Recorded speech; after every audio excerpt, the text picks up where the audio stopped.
African countries are finally standing up and taking control of their own natural resources after more than 100 years of exploitation by Western nations.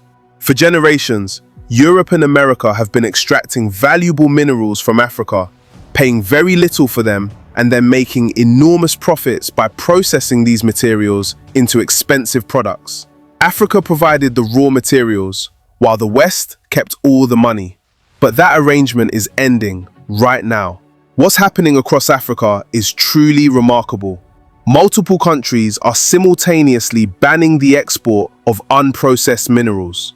They're telling foreign companies that if they want African resources, they must build processing facilities in Africa, create jobs for African workers, and share the profits fairly.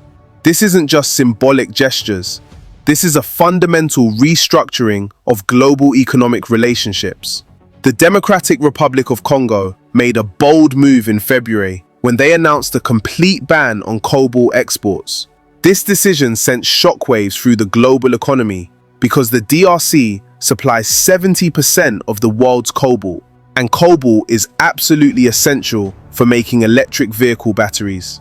The government said cobalt prices had fallen to a 9-year low, and they were tired of producing massive quantities while barely making any money.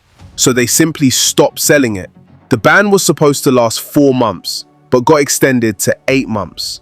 When exports finally resumed in October, the DRC imposed strict quotas limiting how much cobalt could leave the country. They cut available supply by more than half. European car manufacturers like Volkswagen, BMW, and Mercedes immediately panicked because their entire electric vehicle strategy depends on having access to cobalt, and suddenly their main supplier had drastically reduced what they could buy. Zimbabwe took similar action by banning raw lithium exports back in December 2022. Any mining company working in Zimbabwe now has to process the lithium inside the country, or they cannot export it at all. Zimbabwe is Africa's largest lithium producer, and Western companies had been shipping raw ore to China and Europe for processing. That pipeline has been permanently shut down. By January 2027, Zimbabwe will ban even partially processed lithium, meaning only fully refined compounds can leave the country. Namibia joined this movement by banning exports of unprocessed lithium, cobalt, manganese, and graphite. Ghana banned raw bauxite, lithium, and iron ore exports. Nigeria banned all raw ore exports back in 2022. The pattern is crystal clear. All across Africa, countries are ending the old system of simply shipping raw materials to Europe and getting almost nothing in return. This strategy is devastating for Western nations because they have no realistic alternatives. Africa holds 30% of the world's mineral reserves. But when you look at specific minerals, the numbers are even more dramatic. Africa accounts for over 60% of global cobalt, 50% of manganese, 40% of platinum, and massive amounts of lithium, graphite, copper, and gold. These aren't materials you can easily find somewhere else at the same scale. When African countries ban raw exports and demand local processing, Western companies face a simple choice.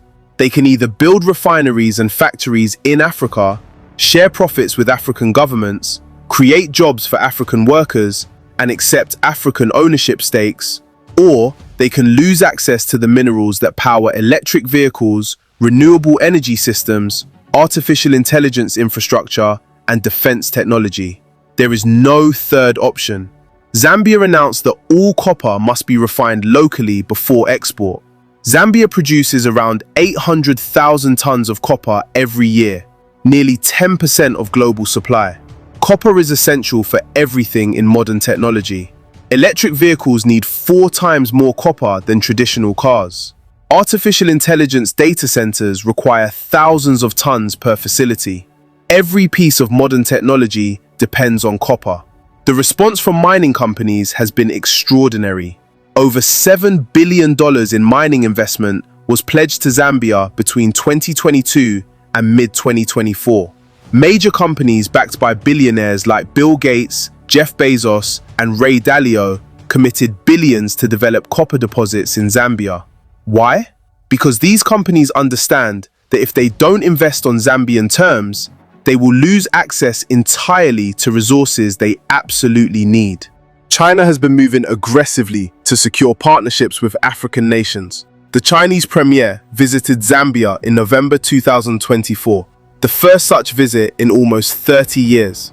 They signed agreements worth over $1 billion to upgrade railway infrastructure connecting Zambian copper mines to ports. This is practical infrastructure investment that makes African mineral processing viable without depending on Western logistics. You might wonder why this is happening now, when African countries have tried to control their resources before without success. The answer is that the global balance of power has fundamentally shifted. In the past, whenever an African leader tried to nationalize resources or demand fair prices, the West used aid cuts, political pressure, or even military intervention to stop them. But today's world is different. The West is weaker now.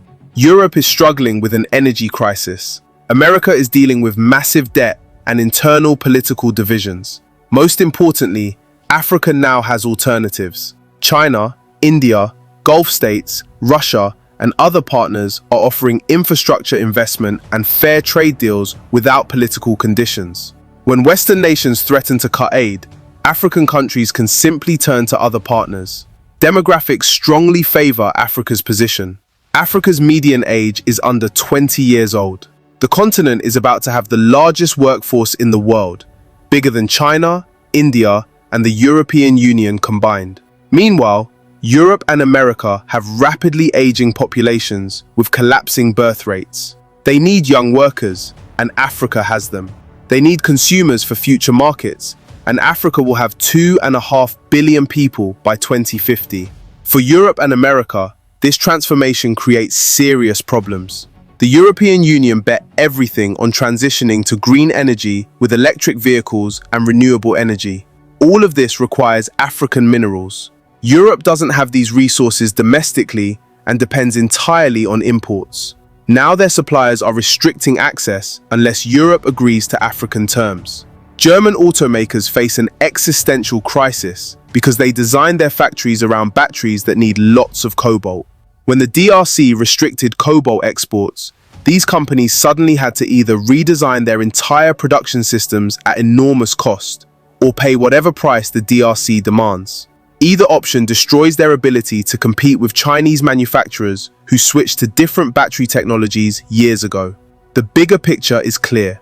For 150 years, the global economy operated on a simple model where Africa provided raw materials and the West processed them and kept the profits. That model has ended. Africa is now demanding to participate in the entire value chain by mining minerals, processing them locally, manufacturing finished goods, and keeping the profits while creating local jobs and building domestic industries. Africa isn't trying to destroy Western economies. Africa is simply refusing to stay poor while making the West rich. That refusal, that basic assertion of economic sovereignty, is reshaping the entire global order. Power will be distributed more evenly. Resources will be priced more fairly. Africa will have an equal seat at the table as a partner, not as a beggar. The choice for Western nations is clear. They can accept this new reality and negotiate genuinely fair partnerships, or they can resist and lose access to the resources their future depends on. Either way, Africa has already taken back control, and that changes everything. If you want to stay informed about Africa's economic transformation and rising power on the global stage, subscribe to One Africa right now. Share this story with everyone you know, because the mainstream media isn't covering how dramatically the world is changing. Africa is rising, and you need to understand what that means for the future. Join our community and be part of the conversation about Africa's journey to economic independence and prosperity.